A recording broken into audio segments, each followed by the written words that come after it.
back. The intruder just turned out to be a sad old man with an eye patch hiding in a cardboard box, so completely harmless.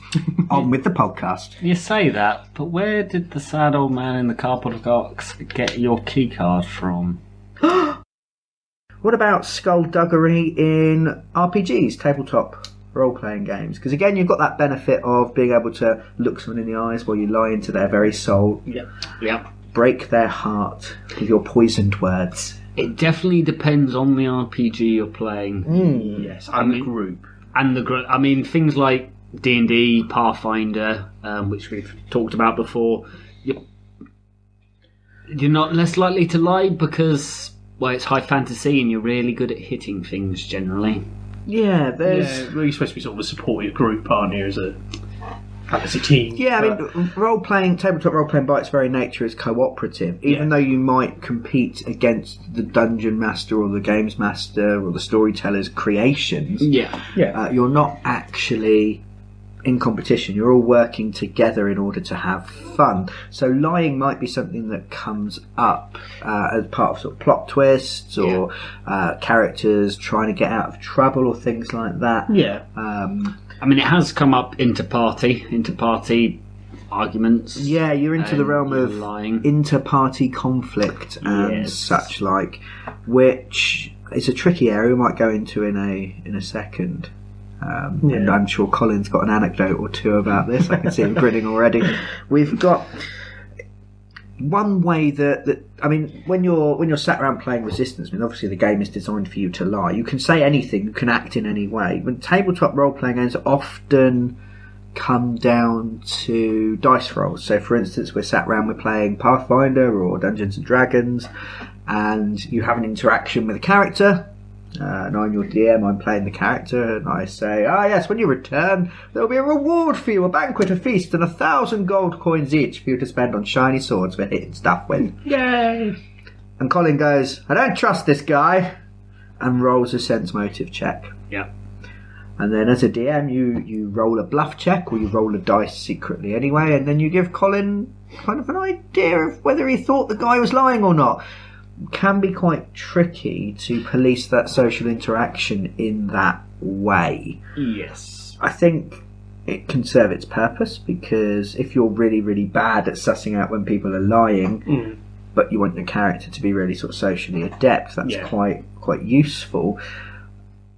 I like the way our group kind of balances out is often those roles get used when we're not sure. Yeah, I prefer that, because I mean, with the integral thing with role-playing is you're role-playing somebody, so you're acting something. Yeah. So sometimes you can get to a point where somebody's acting something at you and you're not sure whether they're lying or they're just struggling with the acting principle of it slightly. Yeah. So it's nice to have that mechanic as a fallback. Yes, I don't think it's something you should pin a game around. I mean, I would hate to play in a tabletop role-playing game where you go, the guard stops you and demands to know why you want entry to the palace. I lie to him. Roll a bluff check.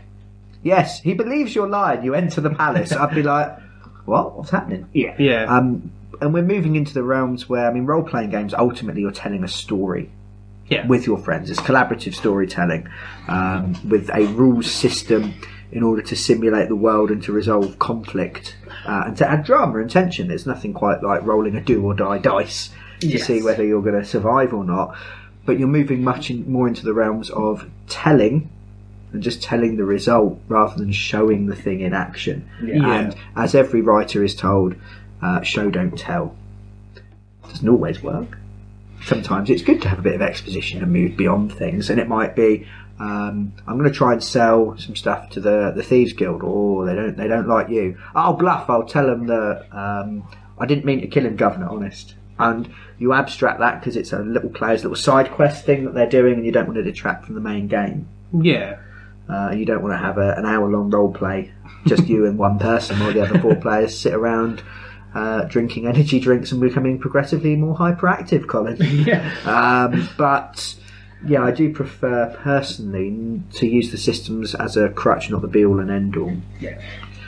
When you move into the realms of inter-party conflict, a lot of games masters will stop that, will not allow that, or have seen it. I mean, I've seen many a game fall apart because the players' characters have fallen out and it becomes personal. Because when you're pretending to be someone for 5 hours a week, it can be quite tricky. I mean, Colin, I was DMing this game. It was. I know exactly which one you're thinking about. Yeah, it is the most famous of all the inter-party conflicts. And we'd always said that if the party, say we've got a 5-member party, if 3 members of the party want to go one way and 2 members of the party want to go another, we would stick with the majority of the party and the other 2 would become NPCs. And maybe we'd return to them later, or similar things. But it was the majority of the party rules.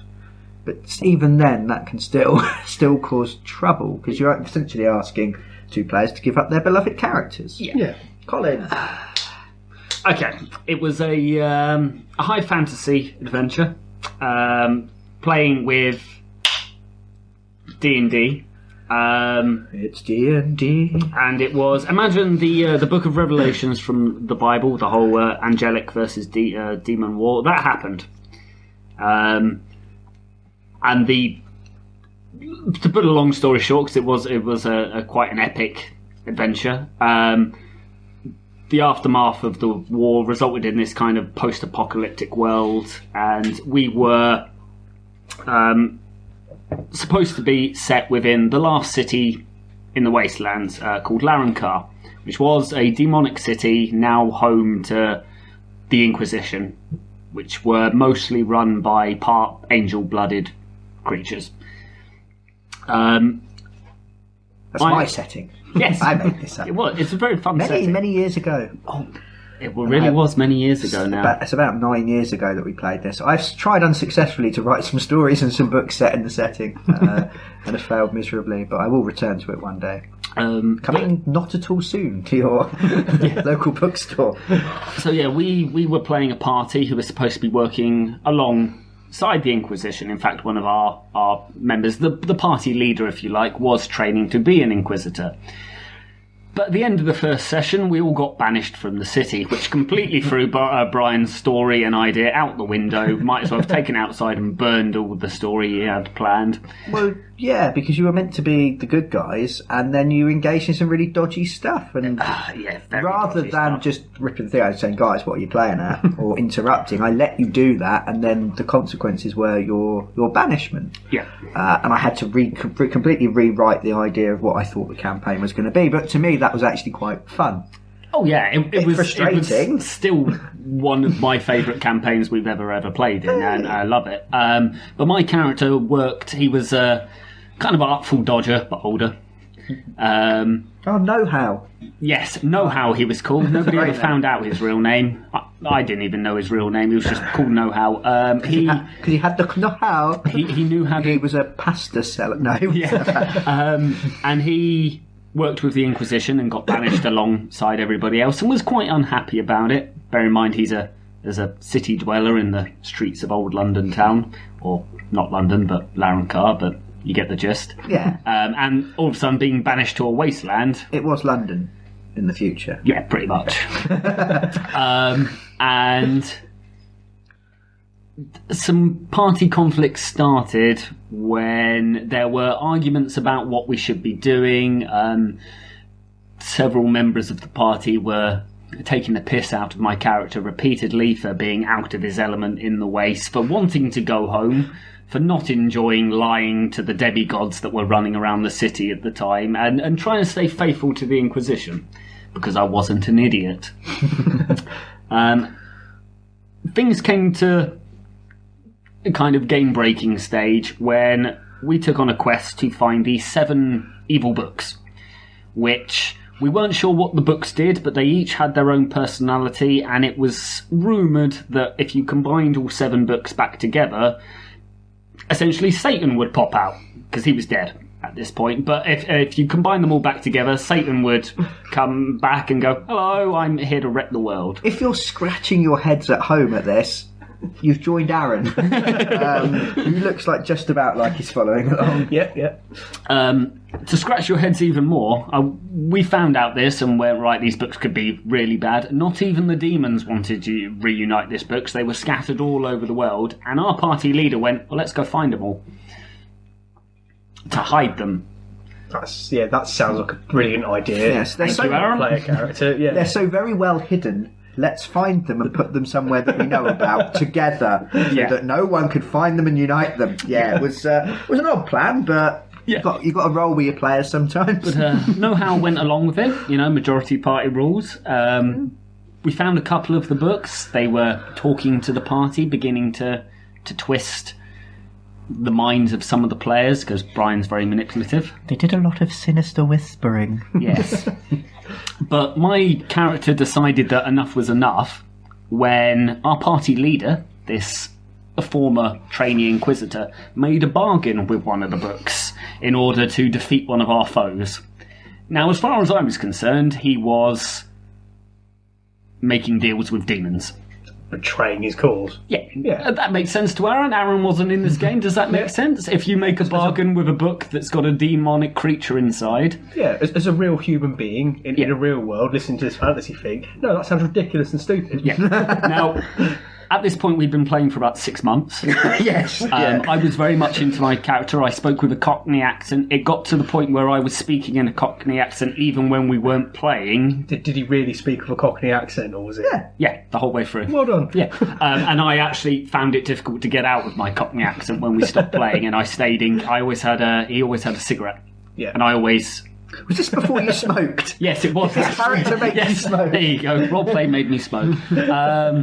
And that's when my character had this idea that he suddenly went, he's fallen. He's working with the demons. And everything that his character had done up until that point, which was we'd rescued loads of people, he was forming a militia, trying to train them up, and that all seemed really nice to protect the population. But I decided that's because he was raising a cult. Yeah, fair enough. Things got worse as part of that conversation because we found the location of another one of the books, which was in the hands of the Inquisition, locked in their vault, and his idea was to go and storm it. Right, so he wants to steal stuff from his own group. Yeah, at which point, as far as I was concerned, he saved these people, was training them not to defend themselves in the waste, but to raise an army to fight the Empire. Who you were still loyal to. Who I was... the entire time had remained loyal to, and I went, no, I'm not having any of this. So we had a out-of-character discussion. The person in question realised that the party was falling apart when we made the campfire that night, and we all sat in opposite places going, well, I'm not sitting with him. Yeah, but I remember saying, because you've been arguing in character and then discussed out of character, and you said, right, we make camp, and I said, okay, how are you doing that? And you were like, well, I'm not sitting near him. I'm not sitting near him. I'm making sure that I've got my eyes on him because I don't trust him. Yeah. So it she smells too. To end the conflict, the party leader, who had done all these things with the demonic books and was raising this army as far as I was concerned, decided that he was going to retire his character in order to bring the party back together. That's fine. But I was so much into my character, and he hadn't said that he was going to leave just so we could keep the party going, that his character out of the blue went, these books are evil, I'm taking them away. And I went, no, you're not. Because you've fallen. He tried to take off because he had wings, he was part angelic. The entire way, for 6 months we've been playing at this point, they thought I was a rogue the entire way through. I wasn't. I was a scout. Anyway, you're an urban ranger. I was an urban ranger with... I was paying attention, Colin. Who had a pair of extremely expensive revolvers. We had a Western field, didn't we? Had some guns and similar. With preferred enemy cultist, which I believed he was, therefore I got the bonus, and preferred enemy the party, because I believed that they had turned corrupted. And you just levelled up just before, and you said, I don't trust them, I want the bonus to be able to... Yeah. For those who aren't familiar, in D&D, a ranger will get bonuses against specific monster types. So like Aragorn from Lord of the Rings was really good at killing orcs, because he spent years killing orcs. So he, this is orc fur on this here branch. Do orcs have fur? Yeah, why not? This is an orc footprint in this here squelchy mud. An urban ranger, because you don't have different monsters in an urban environment, would instead choose a group. So they'd have a cause or a group of people they don't like. So you'd taken cultists, because that was what you were doing. I was helping the Inquisition locate cultists, but then I'd also gone into the party because I believed they were all corrupt. Yeah. And so all my bonuses stacked. He took off, and because I was 2-weapon fighting with probably the nicest weapons in the game at that point we've come across, I just went bang, bang, bang and killed him before he even managed to take off, because I also had quick draw and plus 16 to my initiative modifier. Quick drew, sneak attacked him with a single shot, and then put another 5 bullets into him, crit him a few times, critical hits. Yes, I got a natural 20, which was rolling 3d12 plus my... You're talking about numbers again, and that's not fun, as I've just been talking about before. And he went down. Essentially, you would have blown the head off of Satan himself had he not been turned into books. Blown his cover right off. And it ended the roleplay. That was it. It kind of fell apart at that point. It did continue for another week, but I did not take part. I felt very uncomfortable because a real argument ensured afterwards. There was a real life argument. The player in question was very unhappy. Yes. Which I could understand. We had been playing these characters a long time, and he was trying to end the conflict, and all I'd done is gone, well, no, and shot him. There was also the fact that part of the inspiration for the world was talking to my players and saying, what would you like to play? And there were people saying, I'd like something maybe Wild West or explorative, and post-apocalyptic stuff came up a lot. And this particular character said, I've always wanted to be an angel. I've always wanted to have angel wings. And lead a knightly order. And he'd just got his knightly order.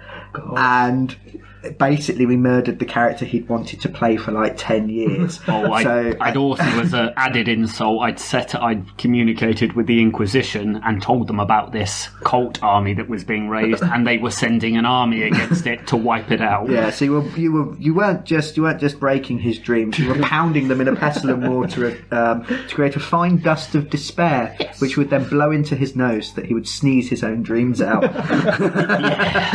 It was rather unpleasant. So, Aaron hasn't said anything for a while. What's the moral of that story, Aaron?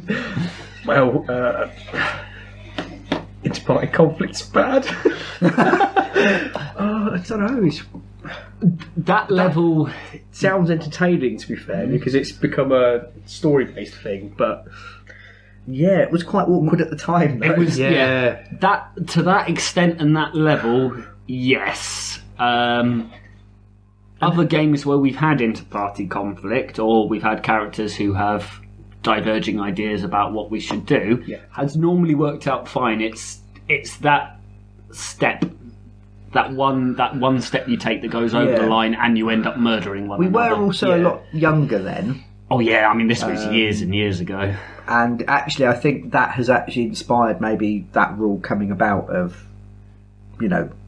that we think that there's going to be inter-party conflict, we stop, we talk about it. Yeah, I mean, because everyone turns up to have fun, don't they? That's the thing. That's the idea. It's a game. If that was to occur now, what I would do is if that happened now, I would tell Brian what my character is going to do in these situations, hand Brian my character sheet, and go, he's now an NPC, and write a new character because a fight's going to kick off. I don't want to roll the dice for it. He's no longer my character. Responsible. There is. I mean, we weren't new to role playing at the time. When you're new to role playing, there's often quite the temptation. You can do anything you like. Okay, Jeff's disagreeing with me. I hit his dwarf with my axe. Yeah. And I mean, you quite quickly get beyond that.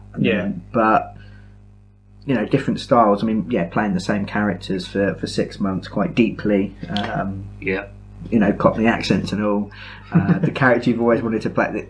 These things are quite tricky, personal, and it can become sort of skulduggerous. So, obviously, you've got a system for lying in the game and such. Like, I tend not to let you guys roll bluff rolls against each other. I say just work it out. You're role playing your characters. Yeah, if you think that character's lying, then he's lying. And yeah, as a DM, you've got to manage it, but it's also partly the player's responsibility to work these things out, I think. Yeah. And it's always, even just to take a step back from the game and go, right, let's leave it a week. Let's come back to this game next week. Let's play something else. When we haven't let's play code names. When we haven't had 3 energy drinks each. Yeah, let's. Yeah. So, I mean, I was concerned in our game of Mutant. We recently had a bit of a party split because of the way the story went forward. So I decided one of the new character I created, I decided to create a bit of this psychopath because there's anything I could think of that would work for going after the rest of the group. Really, who didn't seem to give a shit about anybody else, and I was a little concerned at several points. Like, am I being? I could really pull this down too far and be really horrible to the whole party, and then not want to play. Mutant, however, it's so easy for you to knock that character off, or it's expected that the character died a hero.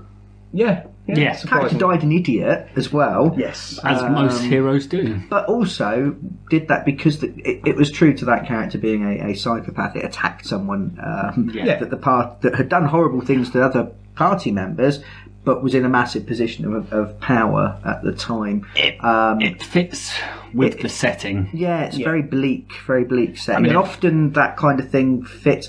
You don't expect... Although I was going to say you don't expect inter-party conflict in high fantasy. What happens at the end of the first Lord of the Rings book? Naughty Boromir goes off, tries to steal the ring. True. Then he doesn't run the hobbits through with his sword. Yeah, no. He then redeems himself, dying for the hobbits, which is... Spoilers. That's your high fantasy level of party conflict.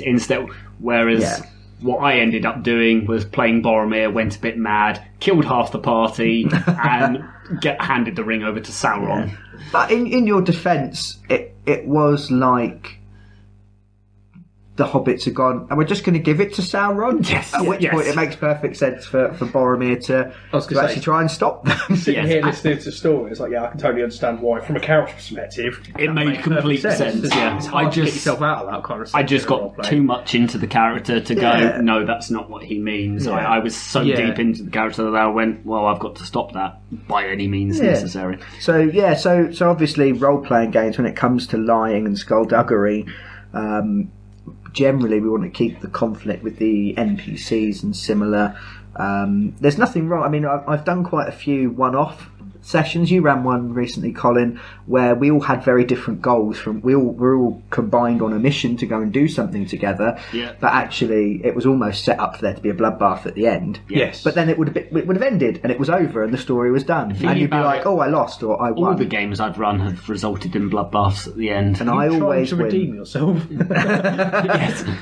This is okay. It's what's meant to happen. It's a cry for help. He's trying to make me feel what it was really like. Those type of things work when you're not playing a character for 6 months. I've gone, right, this will last 3 or 4 sessions, so you're only playing about 20 hours over a month, and then going, have fun, build what you want, and if you all murder one another, it's funny for me. It's fine. Actually, in our last Call of Cthulhu campaign, your character died trying to murder one of the party members as well. But again, that felt organic, and that there was no bad feeling, whether it's because we're better friends or we're older. I think the more high fantasy, the higher fantasy, the more we're the epic heroes going on quests. Yeah.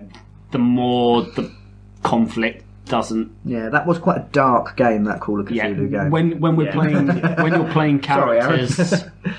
Like in Cthulhu, like in Mutant, which can die from falling down the stairs, you become it's a bit more, okay, my character's dead. Yeah. He fell down the stairs and broke his neck. Well, yeah, that's fine. In a high fantasy game or D&D, Pathfinder, you go, I fall down the stairs and nothing happens. In fact, I break the stairs on my way down. Yeah, if you don't expect to die. If Pippin got tetanus from cutting himself, slicing off a bit of apple... and wasted away and died.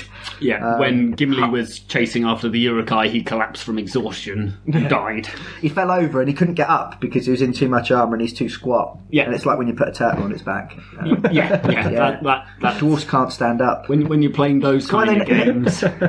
he was very brave to go out on his own, really, wasn't he? Yeah, that's for true. Yeah, when you're playing those kind of games, you're more willing to accept death and argument Yeah, I get what you mean. Because of Fire Fantasy, you're supposed to be the heroes. You're supposed to, even when you don't agree with each other, you're still going to side so we can finish this epic quest together, no matter what. Yeah. Even if we don't necessarily agree completely.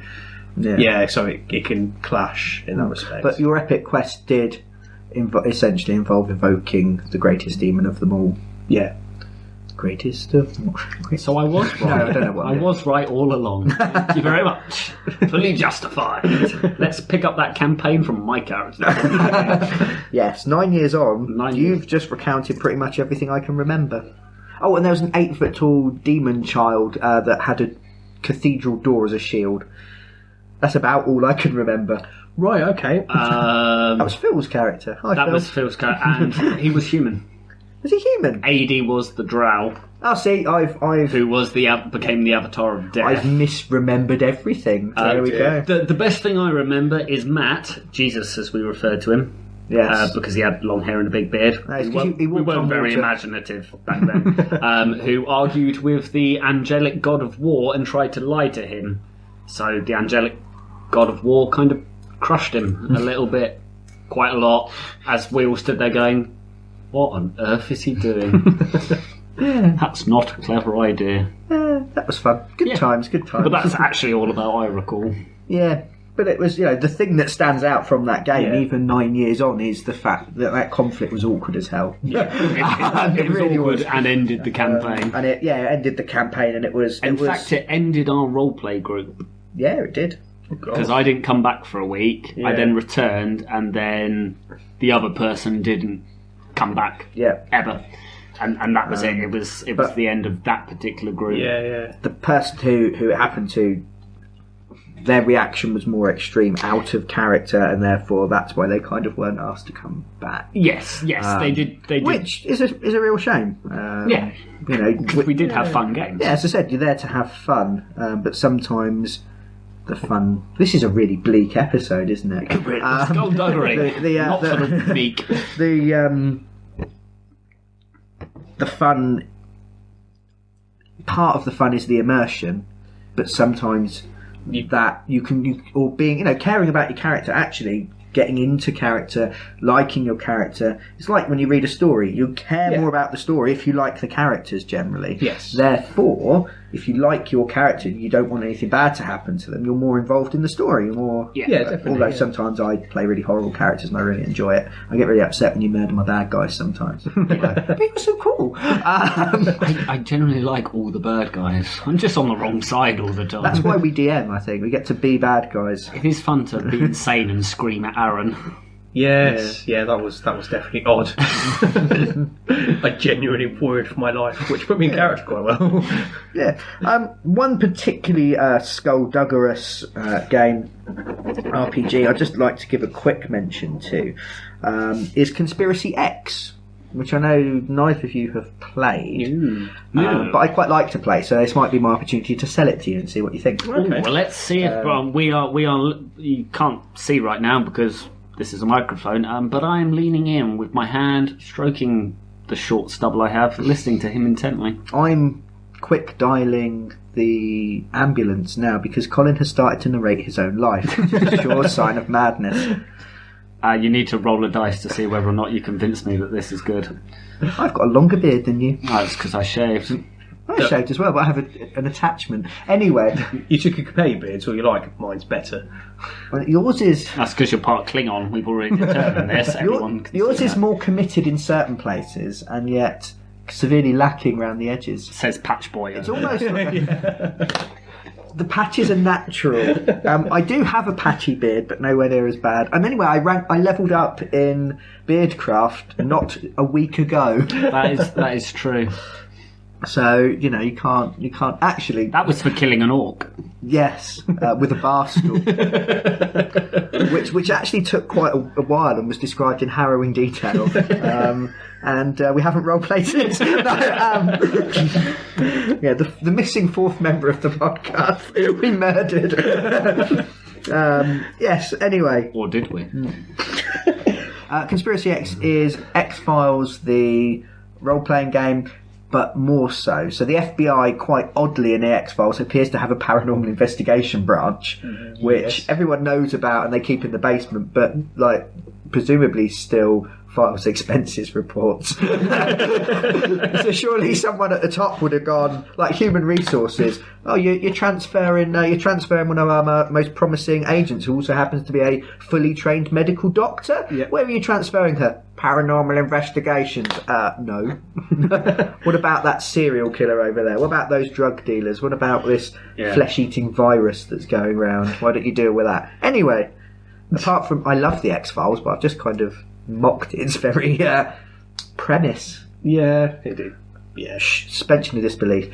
In the Conspiracy X, you play members of the default setting is America, so you might play, one of you might be an FBI agent, one of you might work for the DEA, one of you might be a member of the Secret Service or the CIA, or you might choose to be somewhere else where there's less abbreviations.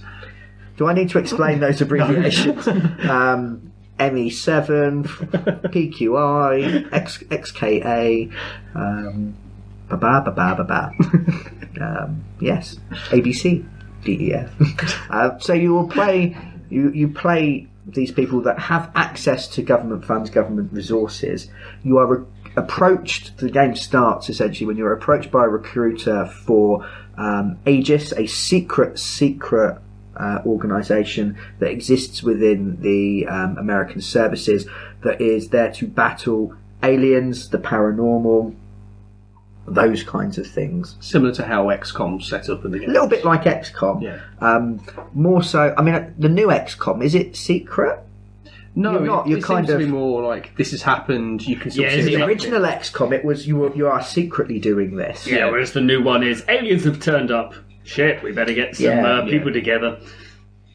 So you're a little bit like that. So you've got your day job, and actually some of the bits of fun with that game is that you sometimes come into conflict with your day job. So yeah, in Conspiracy X, you have a day job, but the most important thing is to try to keep the country safe from the threat of aliens, the threat of infiltrators trying to bring down the government, paranormal activity, all that sort of thing. That's great, Colin. That's, adding sound effects for you. You sound like someone was punching an angry gibbon. Never punched an angry gibbon. I'm thinking angry gibbon would do a lot more than gasp at you, to be honest. Not if you punch it right in the solar plexus and thrust the air out of its that's why you're not allowed ape-like back mouth. Is a gibbon an ape or a monkey? Answer's on a postcard. Is that why you're not allowed back at safari parks anymore? Makes complete sense. Yeah. That's because I went wild and tried to live with the wolves. That wouldn't surprise me. Hence the patchy beard. Well, when every single wolf in the pack turns around and says, "Sorry, I'm a lone wolf," you realise it's you and not them. Yeah, quite sad now. Anyway, so Conspiracy X, the way that you help out this secret shadowy organisation that has no funding of its own is that you embezzle funds from your day job in order to set up a base, to get equipment, to hire people to help you undertake the missions that you need to. It's similar to Mutant, actually, in that you have like a base sheet and you try to expand. So at one point, the last game of Conspiracy X I played was set in LA. Mm-hmm. So they decided to pool their resources and they rented a mansion in the Hollywood Hills. And then they decided that they found the rules were in there. I think we may have twisted them slightly, but they had a helicopter launch pad underneath the swimming pool. So they essentially had Tracy Island. I was just going to say, that's Thunderbirds. And they embezzled a helicopter, which they then had to keep embezzling money for fuel. But they used on missions that they went on and things like that. They all had day jobs, so there was DEA agents, there was a CIA agent, there were other acronyms involved. Hollywood producer, I assume, was one of them, to be able to own a helicopter pool and not seem strange.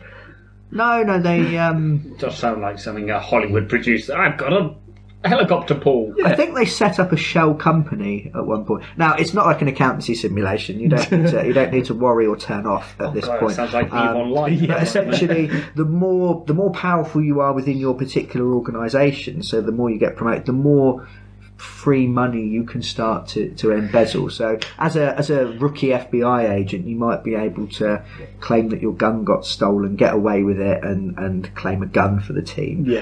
As director of the FBI, you could lose an entire arms shipment in the paperwork. And there's always that threat. If a good DM can bring in, the idea of, are you going to get uncovered in your day job? Are you going to be useful to agents if you lose that day job, or are they ruthless enough to terminate you? And you work as a cell, and you only have one contact with other cells. The guy that recruits you, or the girl that recruits you, woman, that recruits you for your original cell. So that becomes sort of your contact. You have a secret method. You kind of have a secret underground internet network that you can contact people through. But it's all done anonymously because the organisation was almost destroyed.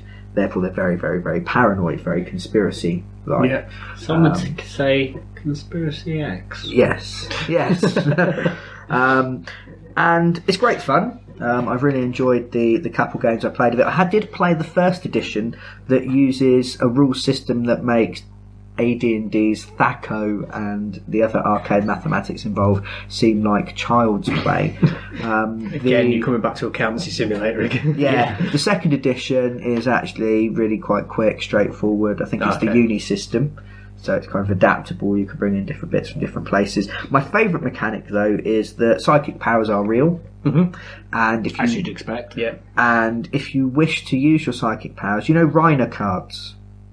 You mean the ones like a triangle on a card, a square on a card? Has anyone ever seen, I think it's the first Ghostbusters film? Yes. Bill Murray is testing the guy and he's holding up cards. Same idea. You've got circle, triangle, square, wiggly wavy lines and a star. So you've got 5 choices, and the DM will draw one and then go, what do you think it is? And if you guess the right card, power works because they read your mind. That's actually really cool.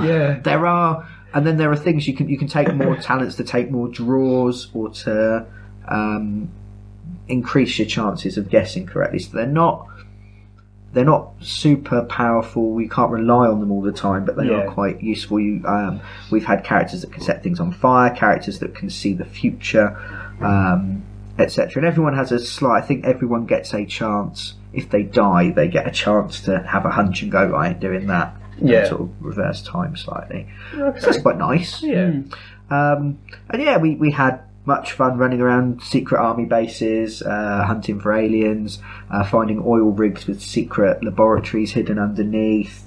We found a group of UFO spotters who actually found a real UFO, accidentally didn't realise they found it, and then we had to decide. That would just be their luck, really, UFO spotters.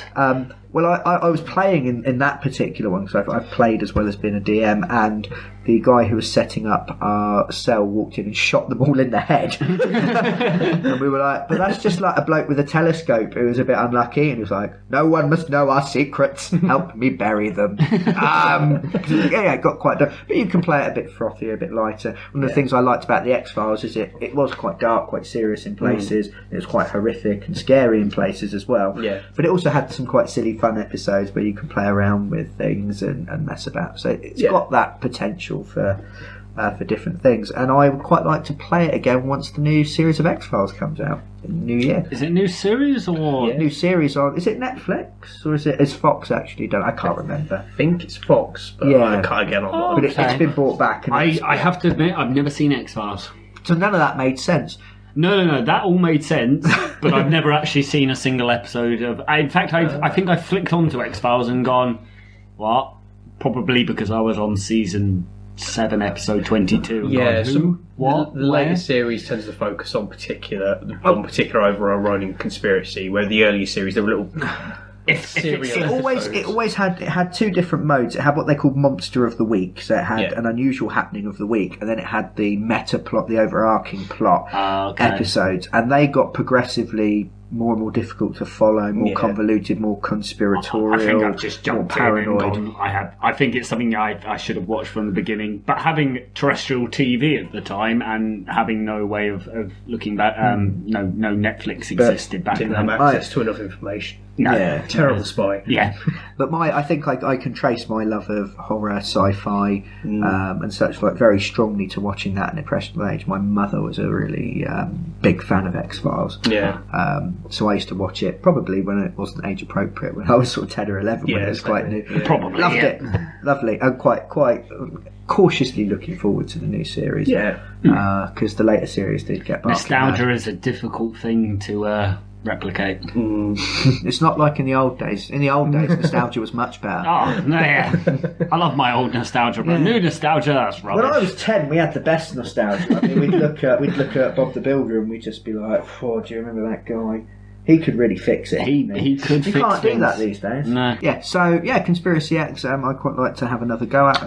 If you like something more modern day, maybe with that kind of that intrigue, that conspiracy, that paranoia, that might be a game for people to try at home. Yeah, I do quite like it. I hope it's still available. I should have done some research. I actually quite like the sound of that. There has only ever been one thing, however, that's put me off modern day settings. I know exactly what you're going to say. What am I going to say, Brian? You're going to say the fact that guns aren't deadly enough. Yeah. Yeah. Well, see, this is the thing. In reality, it depends on your proximity and things like that. You can get shot by a hand pistol and carry on walking and not realise it. Yeah. As a general rule, because of the size of them. You see on TV shows somebody gets shot and then flies over and falls backwards. There's not enough kinetic energy for it to actually knock you over. It'll hurt, but you'll carry on walking at somebody.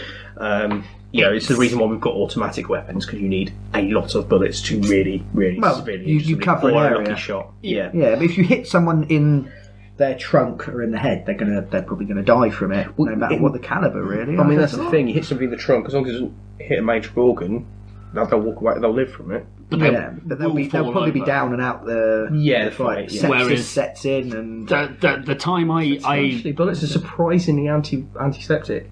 They're very clean. No, sepsis isn't the word. Where the wound chasm fills with internal liquids, that's quite dangerous. Yes, yeah. Wow, the wound chasms, good technical terms there. It's the fact that the only modern day I've played, and I haven't enjoyed playing them since, and been quite adamant that I don't want to play modern day, is when I played a former FBI agent.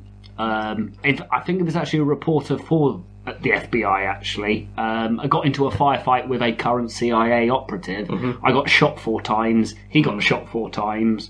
Because that's the way the mechanics worked. Yeah, that was D20 Modern. Wasn't it was D20 Modern. Takes the idea from Dungeons and Dragons of starting with very low hit points, a single dice, and then going up in dice as you level up. Yeah. So by the time that you start with, say, a bullet might do up to 18 points of damage, for instance, that's enough to kill a 1 or 2 level 1 or 2 character with a lucky hit. But then beyond that, actually, that they can take a bullet. Yeah. So you run towards people that have got guns because you know you can take it, and that's completely breaks the immersion. When it's games like Mutant, which have a lot of guns, it's fine because we're playing mutants, we regenerate health, we're not human. It's also much more brutal anyway. It's brutal anyway. Kill you. Fantasy, I know in real life, if you whack someone with a sword, they're probably going to die, and yet in fantasy games, you like D&D, Pathfinder, you can take a sword like a champ, but that's because it's high fantasy and you expect that. You can. When I'm playing modern, if I raise my head out and get shot, I want to be at least unconscious, bleeding out on the floor, because that's what bullets do. The D20 Star Wars system, which was sort of based on the D20 Modern and tweaked, had the system that your hit points were actually kind of your luck or lucky grazes and very sort of flesh wounds. Worked. I remember that working. But a critical hit, or when that all ran out, would damage your actual Constitution score and would be very, very deadly, very, very quickly. Yeah. Actually, that was quite nice. We did play that, and I remember that being fun. Yeah. Conspiracy X, much nastier. Yeah. In that case, I'm sold. You can be afraid for your characters. Yeah, not that I want to die all the time, but if I do something stupid and walk into a room and there's a bloke holding an assault rifle, I don't want to take aim. Tension informs your character. That guy's got a gun, right? I'm not going to run towards him because he's pointing his gun at me. Well, yeah, if you're playing a realistic game, you need that tension there. Yeah. As opposed to D20 model where it was, I'll just run at the bloke. There's 30 terrorists in that building. Let's just kick the door in and shoot them all. No. Yeah. There's only 3 of you. You'd be mad to. Yeah. I mean, if you really want to play like an action movie flavoured game, I suppose you could do it that way. Yeah, which is fair enough. Yeah, which is if that's what we wanted to play, then I'd leave. Let's John Woo our way through the doors. Yeah, we're going to play pigeons flying by. We're going to play Expendables the game. Yeah, then fine. But I think at the time we were playing a quite serious, in-depth role play. Yeah, I think we prefer that kind of thing. I was a weedy little reporter going toe to toe with a current CIA operative, and I was by myself as well. There was no other party members backing me up, and I still brought the bugger down. Yeah, I mean, you might do from luck in real life, but it's not likely. Not when I've taken 4 bullets. No. So I mean, again, to compare it to XCOM, it sounds a little bit like that with the combat as well. A shot from something could potentially kill you, so you're having to take that into account when you're playing. Yeah. You don't just leave everyone in a big blob together in the middle of the map with no cover, because they'll throw a grenade and murder everyone. Yeah. Okay, I like the sound of this game. Yeah. Cool. I've sold you on it. Yeah. And hopefully I've sold you at home as well. Cool. So that concludes role-playing games. Yep. Let's have a very quick chat, because I'm aware we're running out of time. Or we can have a very slow chat and see what happens. Video games. Now, video games don't handle lying very well. They get very upset, they sit in the pile, they tell their friends, they cry, the discs get ruined, and the manuals go crinkly. Your mum gets a phone call from their mother. Yeah. You end up apologising. Yeah. It all gets very awkward afterwards. No, you have to invite him to the birthday party, even though you don't want him. And then there's like, oh God, what does Fallout want? Why is it talking to Deus Ex? Yeah, Knights of the Old Republic is turned up at my house crying. Oh, for God's sake! Yeah. Essentially, because. And stop me if you think I'm wrong, or applaud and cheer and anoint me as your king if you think I'm correct. That's not going to happen. It's worth a try. Trying a bit of skullduggery there, trying to convince you to do something you may not have wanted to do. You've used up all your convincing us. I was not Machiavellian enough. Yeah. I was telling students about Machiavelli yesterday. It's quite good fun. Anyway. Video games don't tend to handle lying, because lying is quite an organic kind of thing to do. You generally tend, if you're going to lie in a video game, it might be you might have a percentage chance, like in Fallout. It will say lie, 72% chance. Just like in real life, when you're going to lie, you know the number. You're like, I've got a 47% chance of convincing my girlfriend that. Insert lie here. Try not to incriminate myself. It's like living the life of a psychopath. Yes, yeah. Cold calculating everything I do. Yeah. So if that sounds like you, please seek medical assistance. So instead, because it's so sort of pre-programmed, you've not got that organic flow, you've not got someone that you can look in the eyes. It's something that really only face-to-face games can really do that well. It's on the spot.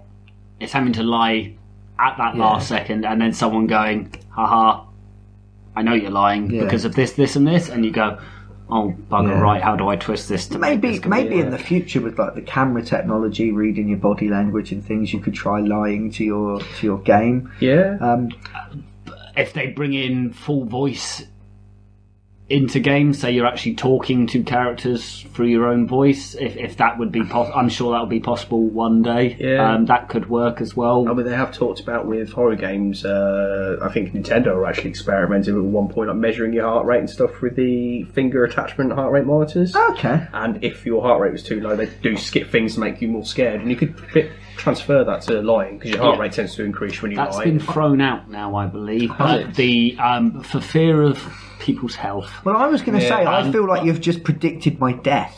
That's how Silent Hill 47 will claim my life. That was in development, but they had complications with the heart rate monitors. A lot of people turned up. At least they were aware of them. A lot of people put them on and went, I'm dead. Oops. As gamers are a healthy lot. Yeah. Speak for yourself. I had a salad today, and I have lots of cheesecake in my bag. So generally, skullduggerousness is handled through stealth. Yeah, in games, I think that's kind of that. Yes, I think when in games such as Fallout, where you've got your percentage chance of lying and getting extra caps from characters, there isn't really any consequences. Sometimes you'll be able to lie, so you'll go to a character and they'll say, "Go and do this quest. And give me the magic sword of smiting plus 47." And you just keep it. Yeah. Never go back to that person. That's quite fun. Yeah. Baldur's Gate had some bits like that, or where you would go to the other side, go spy on this person. You walk up to them and go, "Jeff said I could spy on you," but that has to be programmed in. Quite often it will be like, spy on this guy, and if he sees you, then it's game over. And again, the consequences of doing that don't tend to matter. Whereas in a roleplay game, if they went, go and retrieve the plus 47 sword of fire death, and you go, we got it, let's just bugger off with it, you'd expect the DM to go, right, I'm writing that down and I'm going to punish them with it later. But in a computer game, whereas in a computer game, in fact, you could do that in Oblivion, as I recall, with the Umbra sword. One of the Daedric gods wanted the sword, and you could just not take it back, and there was absolutely no consequences. You just didn't complete the quest. Yeah, which we're like naughty kids. We crave boundaries and consequences. We've talked about this before. Yeah, but it's more immersive, isn't it? Yeah. That goes back to the difference between roleplay and video games. Video games has to have restrictions. I suppose one of the most popular video games is Grand Theft Auto, and part, I think, of the pleasure of that for people is that there are no restrictions. Yeah, I mean, the worst consequence that can happen if you go on a massive murdering spree is shot and you wake up in the hospital with less money and you have to go and buy your stuff again. You don't even have to do that anymore. No, you keep all your weapons and ammo. What? If you get arrested, do they take your weapons and ammo? No, because all your weapons, you buy all your weapons now, and you pay for all the upgrades on your weapons, and that's it. And you keep all the ammo. Oh, just like in real life. Yeah, just like in real life. But again, that can be fun because there's nothing worse than buying 1,000 bullets for a machine gun and then having that machine gun taken off you because you accidentally punched or ran over a cat. I think that you should fill out a long series of paperwork requisition forms in order to get your bullets. Well, we all know that's not even true in America. Well, it is different over there, I have heard.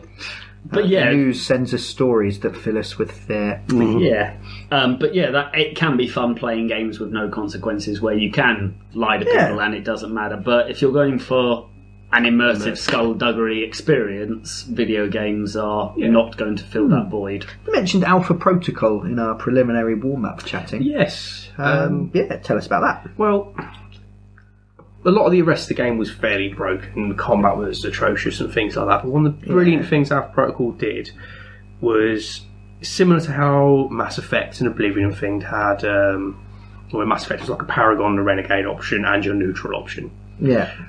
Whereas in Alpha Protocol, you always had 4 moods you could take with people. Weren't they based on famous spies? Yes. So wasn't there, one of them was you were a psychopath like Jack Bauer. Yeah. One of them was smooth and charming like James Bond. Yeah, exactly. And different people had different responses to those. Some people wanted you to be suave and charming at them. Some people wanted you to would only respond to you if you were aggressive. Yeah. But they'd learn if you acted out of character. The more that person knew you, the more interactions you had with that person, the more they'd learn from that sort of thing. So you couldn't be chivalrous with somebody all the time because eventually they'd realise you were just putting it on. Okay. And certain conversations you'd have with that person, you'd have to be slightly aggressive to push them into a corner and things like that. But the consequences were all over the place. If you lie to somebody, they might not realise it at the time, and you carry on doing your mission. But later on, that character turns up and realises that you lied. And they turn against you. You've made an enemy rather than a friend, and things like that. I suppose you can't just keep intimidating people because eventually they go, well, you haven't done anything about it. Essentially a spy simulator, wasn't it? Yes, yeah. And that was brilliant for it because it was never an option of lie on a big box. Yeah, lie 72%. Yeah. It was like, okay, this person I know from their bio tends to respond to me being suave at them all the time, but they seem to be a bit timid and scared of them. Maybe if I shout at them, I can push them into doing this for me, and that would work. on that one occasion, but they know that was. But then you're always going to be the guy that shouted at them. Yes, yeah. Okay. And I'd affect your relationship with that person, and it make it difficult later on. That sounds really good. Yeah, it's just a shame the rest of the game was broken. Yeah, the combat and the missions weren't great. You can work around it. It's a pity, but if you look at something online and plan your combat, don't decide to be an unarmed stealth ninja because you'll die. Yeah, you always have to be good at one weapon at least, because you will get put into a boss fight, like Deus Ex, the new Revolution. Yeah, it was very strange actually, because that's something that Deus Ex did as well. That normal people, you could sneak up behind them, like break their neck or knock them out or whatever, and it would feel very real. It would feel quite. Yeah, like you're being a stealthy spy and you're kind of sneaking in and you're doing things that way. And then you'd have to fight a boss with a jetpack and a rocket launcher with 4,000 hit points that you had to shoot 1,000,000 times. And you're like, where did this guy... Did he come here from a different game? Well, it almost and makes Deus Ex did the same, didn't wonder why... Oh, I'm playing a sneaky character, so why is there not the option where I can drop a piano on the boss's head? Yes. Which is really difficult to do, because the boss is more aware and looking for me. And he's not a fan of classical music. He's not a fan of classical music. I mean, that's a plus 10% modifier, so you're only actually at 62%. Give you that option for doing that sneaky thing? Yeah. Or you go, well, I'm a tech guy. Oh, well, instead of taking this boss fight on, I can... hack some turrets, so they'll attack. You need to make it satisfying, though, and that's the thing. If your stealth thing, if your skullduggerousness comes down to pressing a button to lie, that's not a satisfying way to defeat a boss. No, compared to the guy who's got to fight it for 20 minutes. And such like performing a successful sneak and sneaking around a map, getting into position, finding the best angle for attack. Jumping on the dude and stabbing him in the back of the head and he hasn't even realised you're there. For example, Assassin's Creed, not the most well-balanced of games. No, but some of the later ones did do that, where you got that option. Assassin's Creed 4, when it would come up, which is my favourite in the series, when it would give you optional extras and going, well, try and complete this without doing this, or try and complete this with this. And pulling that off, one of the... I can't figure it, Bart.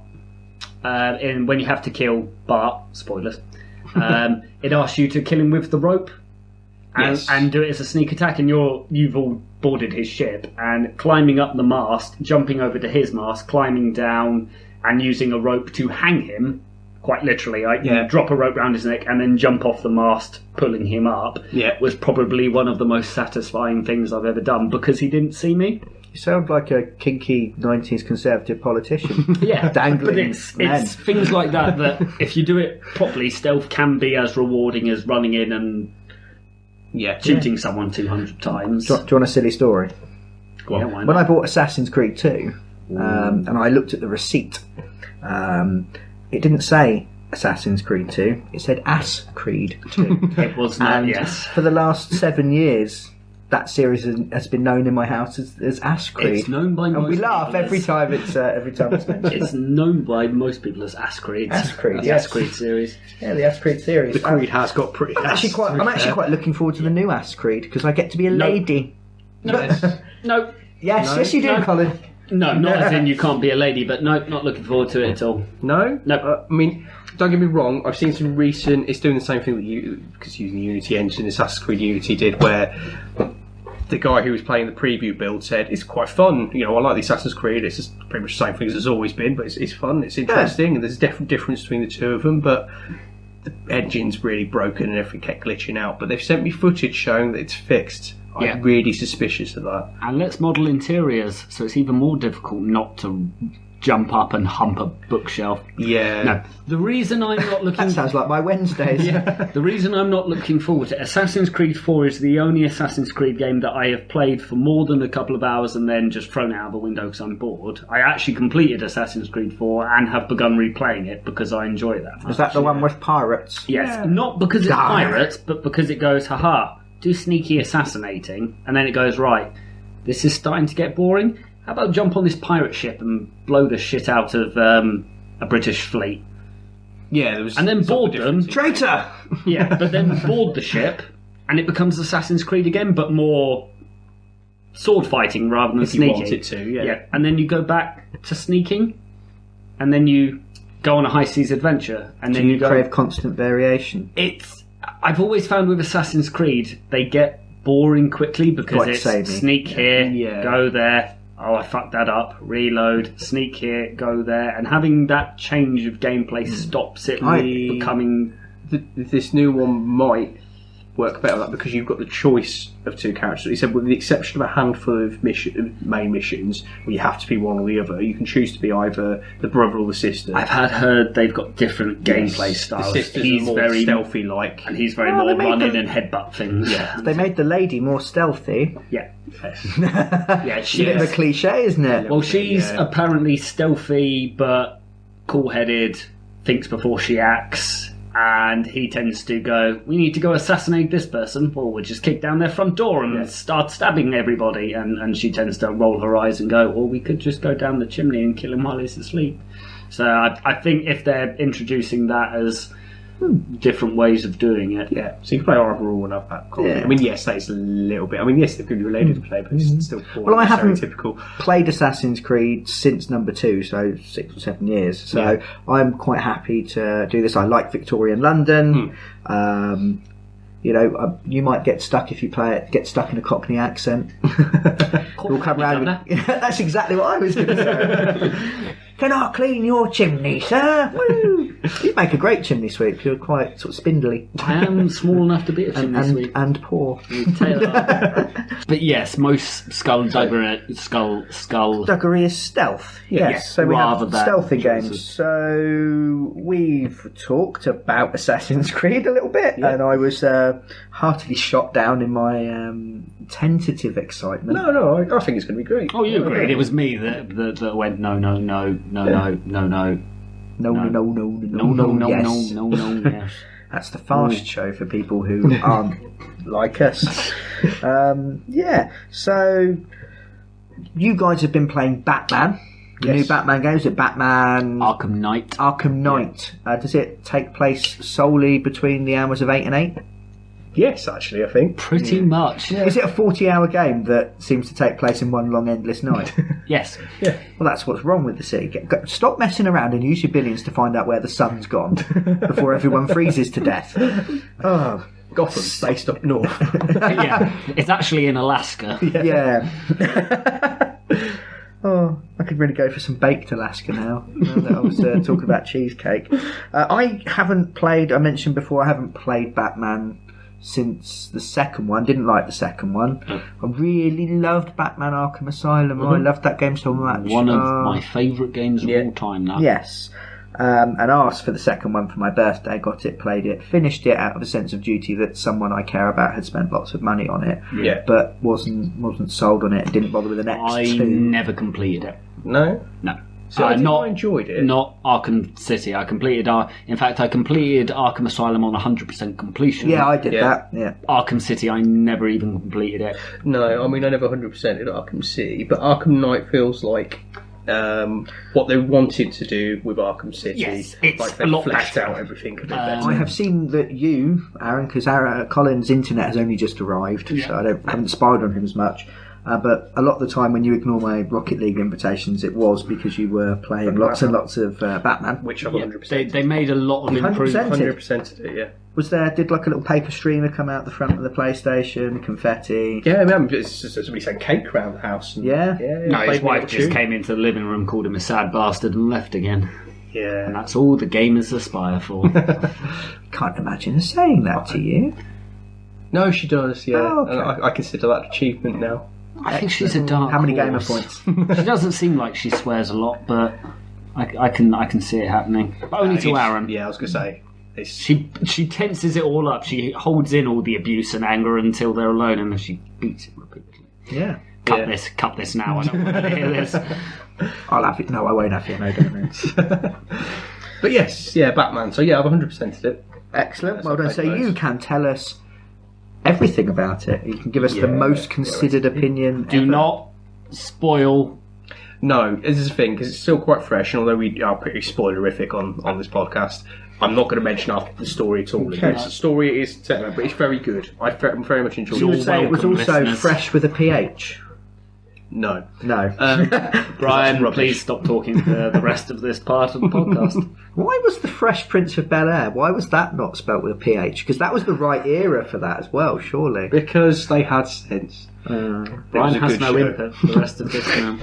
You have not played Batman, you must go sit in the corner. Yes. I'm aware of the concept of Batman, though. It's a very rich psychopath taking out his daddy's issues on the poor and unfortunate.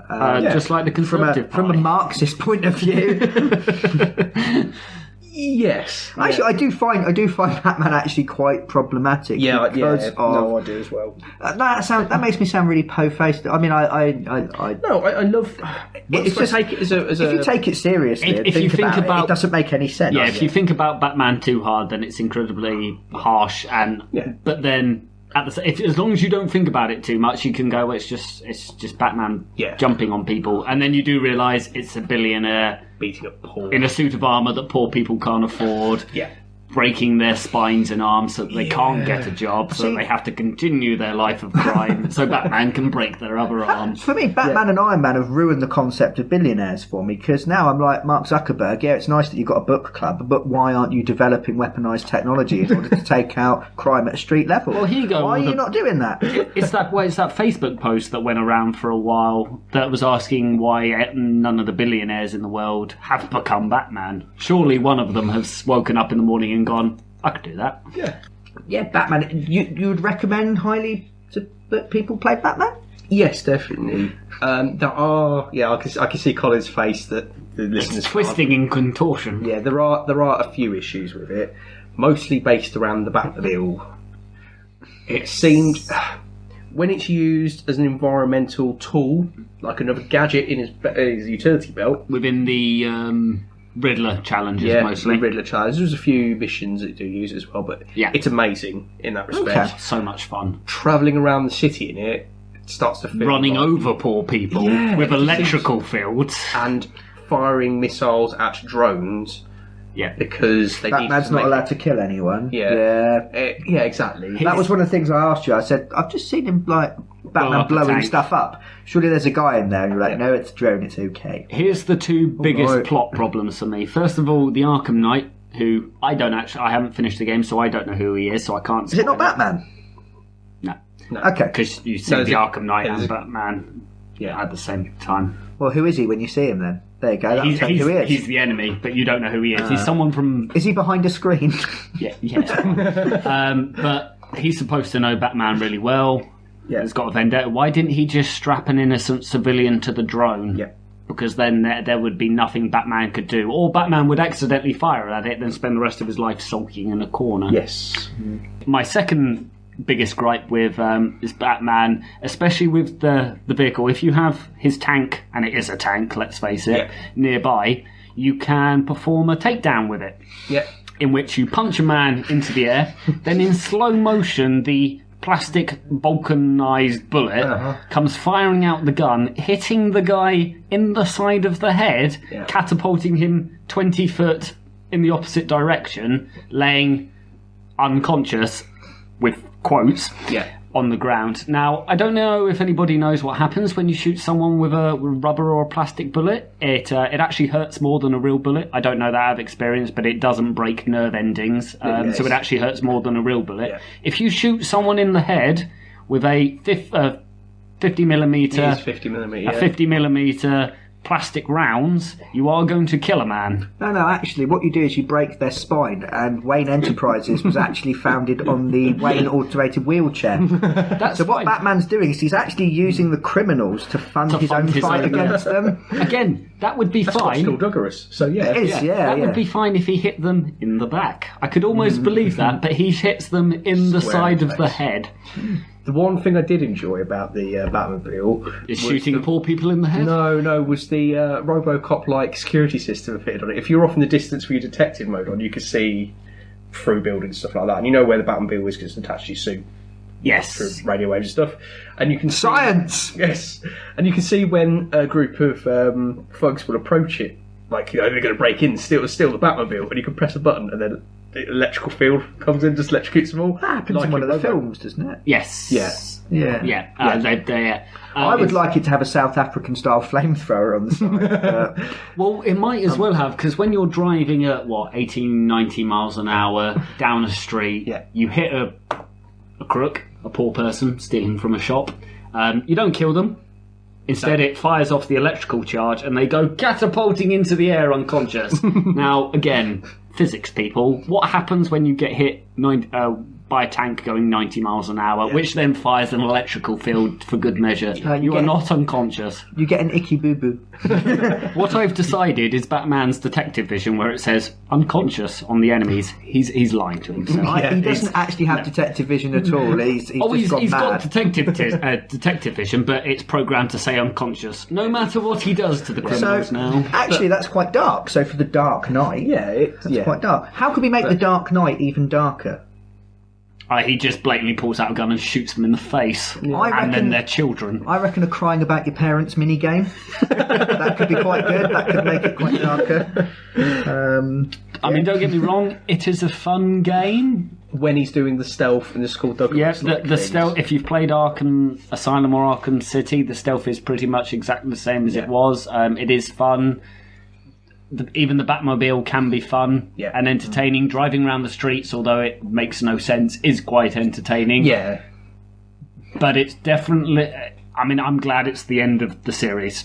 Yeah. It's done all it can do now. Yeah, they've made the perfect Batman simulator, in essence. Yeah, so you don't need to bother with any others. I might pick it up. I might just borrow it off of one of you guys. Yeah, I mean, if they turned around and went, Rocksteady are going to do a fourth, I would... sigh and be disappointed. I don't think they will, because I mean they outsourced that prequel to another studio, which we don't count anymore apparently in the trilogy, which was terrible. It wasn't. There were some good bits about it when he's doing the crime scene investigation, which they put into this one. That was really good. He'd like find evidence and then reconstruct like a wireframe video of what would have happened, so we could figure out where the next piece of evidence would be. That was very clever, but the rest of it was just a bit bland. We're bringing in this secret villain that Gotham's never seen, which is the Joker, because he's all over the box art. But you'll have no idea who this villain is with the chattering teeth around the corpses. What's going on here? It's the Joker. we know this, and he's dead, by the way, because you killed him in the last game. Yeah. So hooray! Aaron, what have you been playing that's been particularly skulduggerous recently? Well, I have been playing Big Robot Limited's Sir, You Are Being Hunted.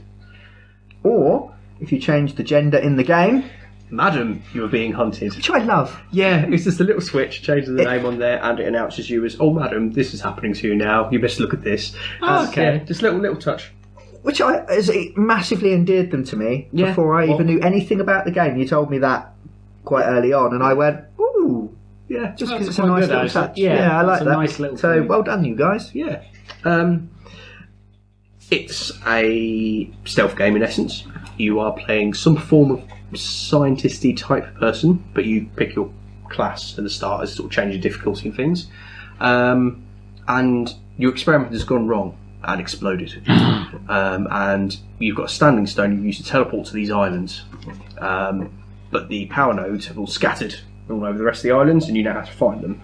Unfortunately, just like in real life. Yes. Yeah. Unfortunately, the islands are inhabited by human-hating robots who are hunting you down. Of course. Very much like British fox hunting. So the whole point is to sneak in and steal these power nodes from them and bring them back to the standing stone so you can teleport away from the islands. Yeah. It's built in the Unity engine. So it's not necessarily the prettiest looking of games. Sorry, that's nothing to do with game.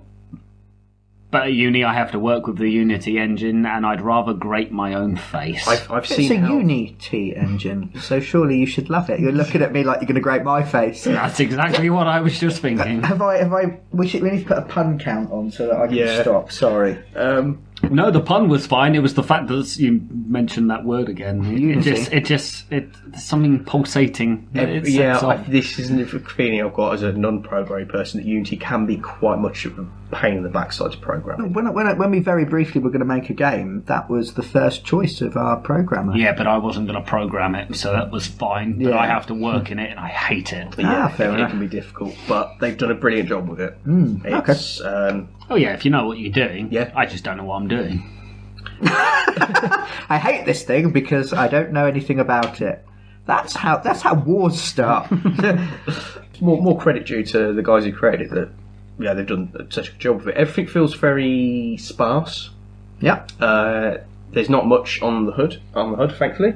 Yeah, so it's not overcomplicated, which is good with a stealth game. You need to be able to see what you can see. It's just like you said the hood there for a second. And it was like, what game is this? Sparks in the Hood. What type of island are we on?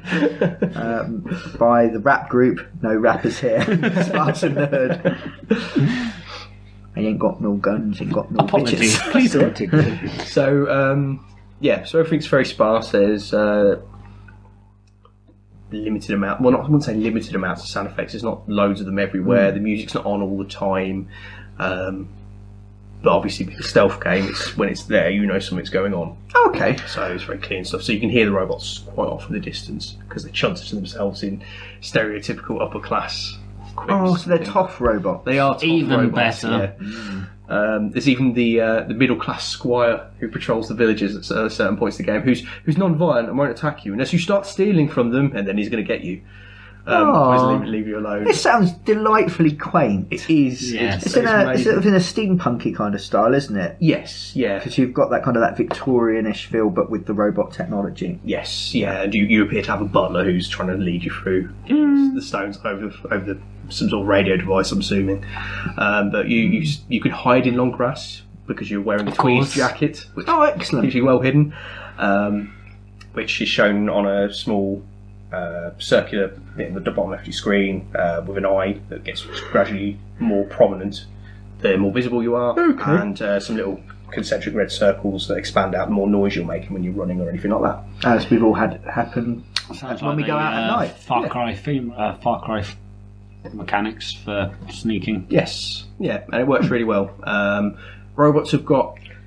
They don't have this is like Metal Gear Solid, where it's like you can see the coned vision, but they've got that never made sense to me. Red visors on their eyes, sort of thing. They can spot you from a big distance away, so you have to be quite careful if you hear them off the things. They'll patrol and try and hunt you down. They're very clever with that.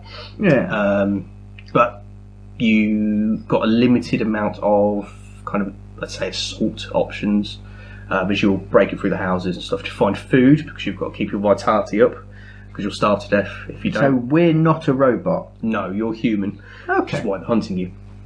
Yeah, keep up. Yeah. Sorry. That was a bit harsh of me, actually. I'm all sick. Did you say that earlier and I missed it? I said, human-hating robots. I did implied, but I didn't really specify. No, I should have got that. It's fine. So if I managed to get it. So you've got various different types of robots that will hunt you down. Yeah, you say limited assault options. You can fight them? Yes. They occasionally will infight. There's different groups of them that want you. Okay. And you can raid their bodies, you can find weapons in their houses and things like that. Most of the weaponry is distraction-based, so you'll find Victorian toy trains that you can set up and make a noise that will fall over. Bottles that sometimes are filled with drink that can restore your health, your vitality, and then once they're empty you can use it to throw and shatter off from the distance. Yeah, we've all done that. There are bear traps. Obviously they're used to trap humans, but you can use it to trap and immobilise the robots, but it won't kill them. So for a second there I thought you'd gone quite urban. There's bear traps, man. There's bear traps. They're like everywhere in Ting. It's okay because it's a sparse hood. Yeah, it's a sparse hood. That's because the traps have caught everyone. Yeah. You've got hatchets and things like that, which you can use, but you have to be able quite close. You've got the shotguns that they're equipped with. You can steal them off those, but they are stereotypical hunting shotguns. You need to be quite close. And they're presumably quite noisy and will attract the attention of robots. Yeah, so you've got a shotgun, revolver and a rifle you can find, and ammunition. You've got limited inventory space, you can only hold so much of this stuff. But they cause a lot of noise, so if you fire it, you might kill off one of the robots, but you'll attract 6 more at the distance. Okay. So you can use it as a distraction method. How much of it have you played? I've managed to clear 1 full island's worth of the standing stones. There seems to be 3 islands, one in each of the compass directions, that you travel between boats. And that's taken you... I've played it for about 3-4 hours. Okay. It doesn't mark up where the standing stones are on the map, so you've got to properly search. Organically search. Yeah, you'll see like white smoke off in the distance, which is where they've smashed into the floor. That's all you've got. So you've got to try and remember the maps, which are all procedurally generated each time you start a new game. So it's different. It's almost like a roguelike. Yes. Is it permadeath, or can you save and go back? You can save and go back. Every time you get to a standing stone or a bow, you've got a choice of saving. Okay. It's PC only? Yes, as far as I'm aware. PC only. Okay. There is a multiplayer component to it, where you can race other people to find Stanley Stone's the person with the most wins. Okay. Against the robots. So I haven't had a chance to play that, unfortunately, yet. That sounds intriguing. Yeah. So I'm tempted to have a go if my laptop wasn't made out of heat and thermonuclear burning fuel, because it... Yeah, I mean, that's the melts. big issue with anything that runs with the Unity engine. It's very processor intensive. Even my laptop, which is not a high-end gaming laptop, I bought it to deal with games. I hear the fan whirring to keep everything cooled down, and I've got it on medium settings. It looks fine. There's nothing wrong with it or anything else. And again, the programming in it's not the problem. It's the Unity engine does that to everything. Every game is programmed. So they've done a lot with what they've got. Might need to chop this, so I'll leave a slight pause. Yeah. I think Wasteland 2 was done in the Unity engine, and I got quite far in that game, but I couldn't ever play it for more than half an hour at a time because it'd make my laptop melt. Yeah. And I'm really looking forward to it coming out on PS4 later this month so that I can play it. Yeah. Because I really would have liked to talk about Wasteland 2 when we talked about post-apocalyptic games, but I think I've played 7 or 8 hours, but in tiny bite-sized chunks, and what I really want to do is book a day off and play it and just get really into it, and I just felt I couldn't talk about it. Yeah, I mean, this probably is best being cut, but I think the reason for it is Unity runs off the processor rather than the graphics card, which keeps the cost of the engine down. Yeah. And it's supposed to be more accessible because it runs off the processor rather than the graphics card. So it's less problems. There's less problems, but the problem is with the way we build games now, and games have to be big. You can't just make 1980s Mario again because that'd be shit. Yeah. It's not built for it, which is why we know this year we're not. They've thrown it out the window. They told us Unity is redundant and no point learning it. And so my last 2 years of work has been pointless. Is that what you've been learning? Yeah. And it's pointless. Nobody uses it now. Everyone's turned to the Unreal Engine, which is now free. Oh, right. That's really why. Yeah, I was going to say because Unreal's been about for ages. Yeah, but Unreal 4 is Unreal 5. So Unreal 4, I think it is now free for people to build games on, and is better. They'll be moving towards so more likely, everyone will be switching to the Unreal Engine instead of Unity now. Yeah. Okay. Yeah. That's good. So yeah, I'd be quite tempted to pick that up. I find stealth games quite frustrating though. It depends how well they're done. Yes. Yeah. Well, I played Dishonored, I've played Thief, and I've played Hitman, which are all fairly recent games. The recent iterations of those. Yeah. Well, Dishonored's fairly recent anyway. And I always felt, they give you, most of those sorts of games, they give you a score at the end. That's always and a bad it encourages you to be stealthy, and I feel like I'm not playing correctly or not playing well if I get caught and then sort of murder my way out of the situation and get to the end. So I end up quick saving and reloading all the time to try and do every bit perfectly, and then you don't get that organic flow. And I find that I don't play much of them because I want to do it properly. I don't know. It's probably a fault on my end, but I want to enjoy it. I rush out and I buy these games. I bought Dishonored the day it came out. I've been a Thief fan for years, but the moment I got Deus Ex, the Human Revolution, which is maybe a little bit older now, but the fact that I could load up on guns and just go and murder people, I was like, thank God for that, because I can actually enjoy the game. Well, the thing with stealth, there's things that developers and keep messing up. First of all, don't keep score.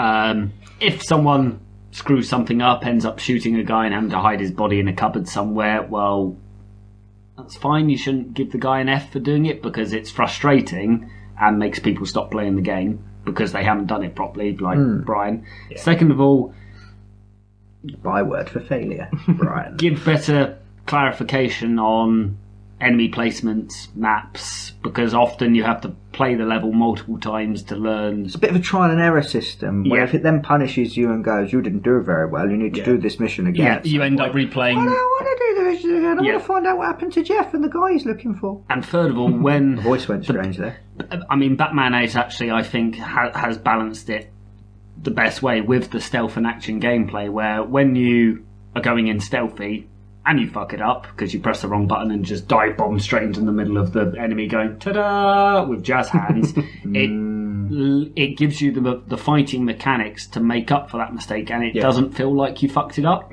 So rather than going, I might as well throw it away and start again, it's I meant to do that all along because it's now looked like I've meant to do that, and it's fine. So if you're going to make a stealth game, make there an option to go to correct yourself rather than going, you might as well just put the controller down, die and reload. Well, this is the thing I really like about Sir You've Been Hunted, because I'm the same with stealth games because I'm rubbish at stealth as a general rule. I mean, I love Metal Gear Solid, but I'm not very I generally don't have the patience quite a lot of the time, and then it starts to... I don't like the idea that I'm sitting there waiting. It's like I'm playing a game, entertain me. Yeah.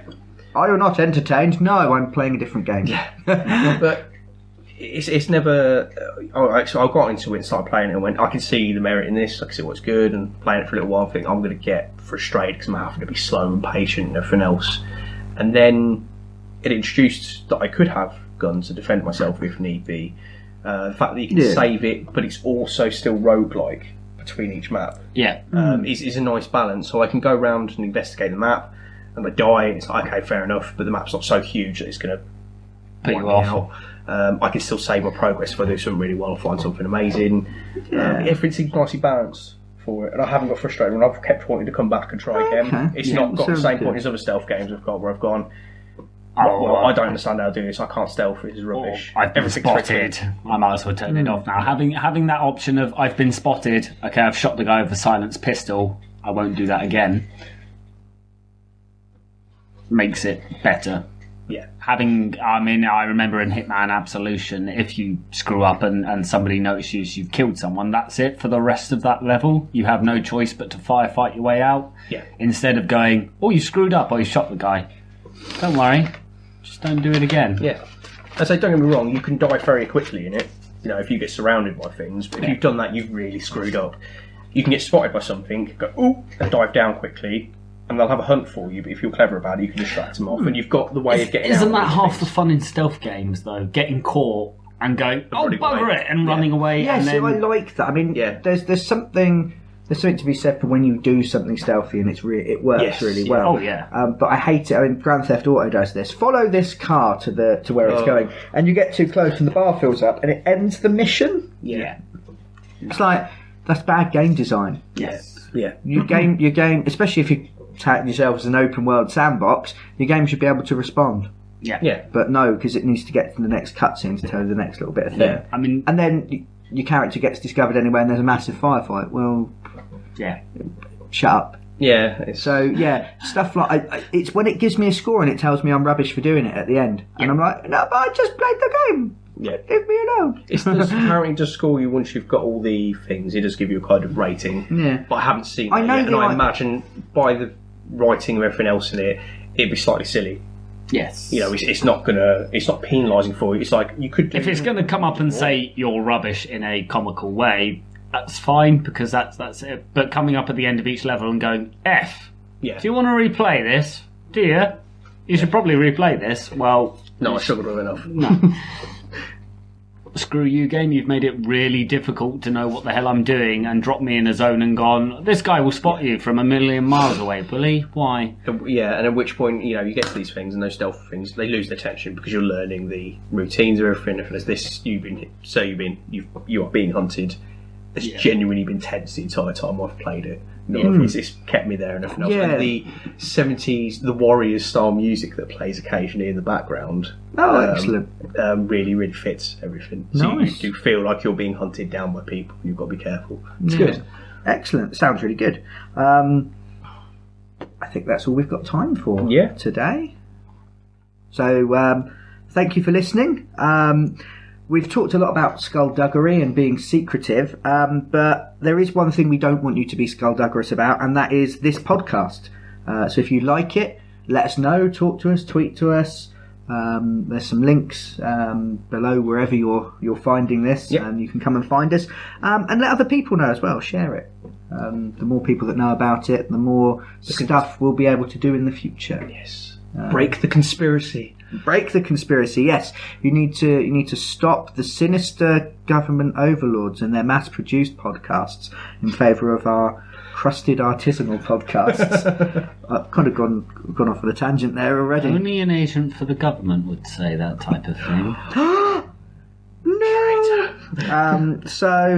Yes, let us know, tweet to us if you've got any opinions you'd like to share, anything you'd like us to cover, anything that you particularly enjoyed. Please let us know. We can do more of it. We can cover the things that you, our loyal listeners, want us to cover. Yeah. And I'd just like to say thank you to everyone who's listened to us so far. It's been quite nice to know that we're not just sat here essentially talking to ourselves for no particular purpose. You're only allowed to do that if you're rich. So thank you for listening.